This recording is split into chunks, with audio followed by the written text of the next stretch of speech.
Okay, good Monday morning to everybody here on the Iceman Wrestling Network. The Iceman here. Um, Battleground last night on the WWE Network. I've watched a lot of videos. I've seen a lot of criticism. Um, yeah, and that's what we do here on YouTube. We criticize. But in my opinion, I thought Battleground, being a pay-per-view just before SummerSlam, which isn't really all that relevant, actually overseeded my expectations. I actually thought the matches were pretty good throughout the show.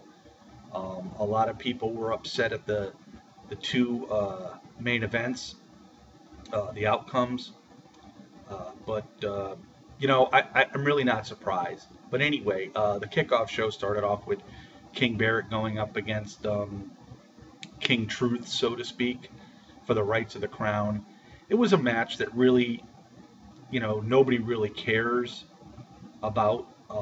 I thought that maybe with the push the WWE was doing on R-Truth that he would go over and defeat King Barrett, but that wasn't to be.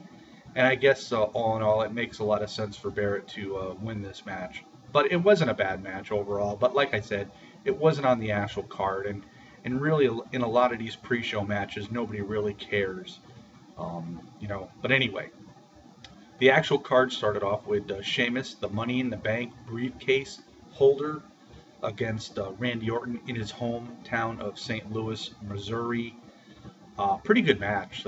Both these guys delivered, their finishers on each other pretty much throughout. Although I will say this, uh, there was the bro kick on Randy Orton where Michael Cole made a remark that it could have broken Randy's jaw. Now, if Jerry the King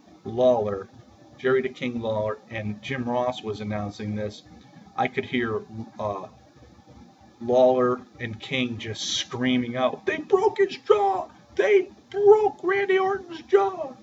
But Michael Cole goes, "Well, he might have broke his jaw." I mean, they don't have the enthusiasm. But anyway, we've talked about this before.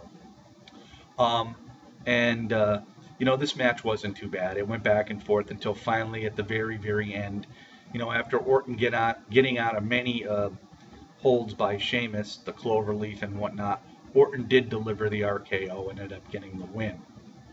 Moving on, we had the champion tag teams, the primetime players going up against the New Day. I thought maybe the New Day was going to regain their titles in this match. I thought this match was pretty good, although, a lot of people don't care about either tag team that was involved here. But then again, the WWE, they're not doing much with the Lucha Dragons or the Ascension, the Los Matadors, and I think one of the Usos are still hurt. So you get what you get. But I think all in all, these guys delivered. Their in-ring presence was pretty good, and I like the antics of the New Day. But all in all, Titus O'Neil and Darren Young proved to be a little bit stronger than the New Day and ended up retaining their tag team belts. Then we saw Bray Wyatt and Roman Reigns. Now, this match, I wasn't sure what to expect. I just thought this match was going to be pretty lousy, all in all, but it turned out to be a very, very good match. I think Bray Wyatt and Roman Reigns really played this match out well. They really sold the match. There was a lot of interesting things that happened within the ring.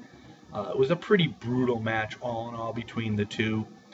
And it looked as though towards the end that Roman Reigns had the momentum going and he was going to end up taking out Bray Wyatt. But when he was outside the ring, a hooded man came about, kicked Roman Reigns and slammed him into the ring post and threw him back into the ring, where Bray Wyatt gave him the Sister Abigail and ended up defeating Roman Reigns. And of course, the hooded man was none other than Luke Harper. But all in all, I thought this match was actually pretty darn good. We then saw an added match to the card because with Ryback being injured, we saw a triple threat Divas match, and we saw Charlotte, Sasha Banks, and Nikki decided not to get into the ring on this given night, so she gave the opportunity to Brie. This was a damn good Divas match. It was given a lot of time. I really enjoyed this. It goes to show you the NXT girls are showing what their value is and what they can do in a WWE ring on the main event roster. I think we all know that Sasha and Charlotte have good matches down in NXT. And again, on this night, they also were delivering as well. I think Brie held her own. It was pretty good. There was some high flying outside the ring from Charlotte and Sasha Banks, which was fun to watch. But it wasn't until Charlotte got the figure 8 on Brie where she ended up having to tap out, and Charlotte got the win. But this was a match that was given a good amount of time. It was very, very enjoyable. One of the better matches, actually, on the card last night. So then we have the United States title on the line. John Cena, the champion, again going up against Kevin Owens in their third match. Now, a lot of people hated on this match, and they thought it was the worst of the three. You know, I wouldn't go as far as saying that. I thought Cena and Owens again delivered. The only thing is, it was fun to watch for the simple fact that Kevin Owens was using all of Cena's finishing moves and his moves within the ring to mock John Cena. I mean, this was fun to watch. Cena with an attitude adjustment off the top rope on Owens. He kicks out. Cena looked in disbelief. And, I mean, you could see the frustration on the face of John Cena. But all in all, this match went back and forth for the most part. Both men close to pinfalls. And it wasn't until the very end that John Cena put the STF on Kevin Owens. I don't know if it was a smart idea to have Kevin Owens tap out, but maybe they wanted a different ending to this match. And a lot of people are a little ticked off that Cena ended up winning. They're saying that Cena buried Owens once again like he always does. People, you got to understand, this is Battleground. You weren't going to see John Cena lose this United States title at Battleground. I said this. I said it all along. I stuck with it, and he didn't. But it was a very, very good match. I think it was the best match of the night. And then we move on to the main event. Seth Rollins, the WWE World Heavyweight Champion, going up against Brock Lesnar. This match started very, very late on the 10 o'clock hour. I think it started like around 25 minutes after 10 Eastern time. So I knew this match, I figured it might run until the 11 o'clock hour, and that wasn't to be. This match was really not about Seth Rollins and Brock Lesnar. Lesnar manhandled Seth Rollins throughout the match, and people have to understand, Lesnar only loses to certain people. The WWE does cater to him, Lesnar just did not want to lose outright to Seth Rollins. And so what they did was they had him manhandle Rollins, but just as he was getting ready to pin Rollins after the F5, and after like so many suplexes, you heard the Undertaker's music. He came into the ring.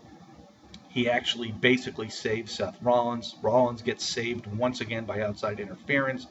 Undertaker manhandled Brock Lesnar.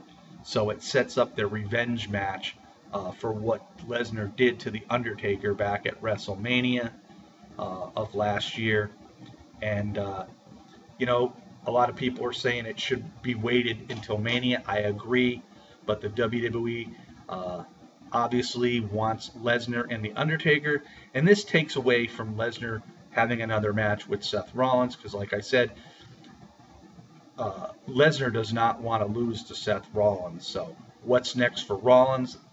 We'll have to wait and see.